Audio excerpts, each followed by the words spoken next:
Petrol ದರ ಏರಿಕೆ ಬಗ್ಗೆ ನನಗೆ ಯಾವ ಫೈಲ್ ಬಂದಿಲ್ಲ, ಕೇಂದ್ರದ ಟೀಮ್ ಇದೆ, ಅವರೇ ಜಾಸ್ತಿ ಮಾಡಿರಬೇಕು. ಬೆಂಗಳೂರಿನಲ್ಲಿ ಡಿಸಿಎಂ ಡಿಕೆಶಿ ಹೇಳಿಕೆ.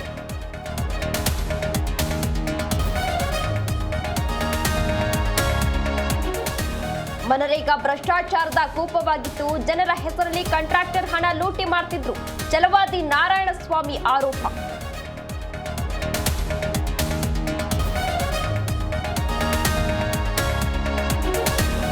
ಪ್ರಿಯಕರನಿಗಾಗಿ ಪತಿಗೆ ಚಟ್ಟ ಕಟ್ಟಿದ್ದ ಪತ್ನಿ ರಾಡ್ನಿಂದ ತಲೆಗೆ ಹೊಡೆದು ಅಪಘಾತದ ಕತೆ ಸೃಷ್ಟಿ. ದೇವನಹಳ್ಳಿಯಲ್ಲಿ ಖಾಕಿ ತನಿಖೆಯಿಂದ ಪ್ರಕರಣ ಬಯಲು.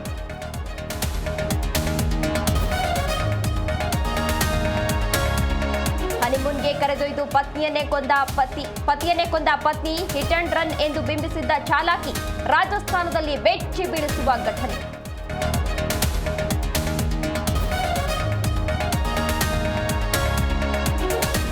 ಭಾರತ ಎಲ್ಲಾ ಕ್ಷೇತ್ರಗಳಲ್ಲಿ ಮುನ್ನುಗ್ಗುತ್ತಿದೆ. ಗದ್ದಲ ಕೋಲಾಹಲ ಮಧ್ಯೆ ಮೋದಿ ಮಾತು. ರಾಜ್ಯಸಭೆಯಿಂದ ವಿಪಕ್ಷ ಸದಸ್ಯರ ಸಭಾತ್ಯಾಗ.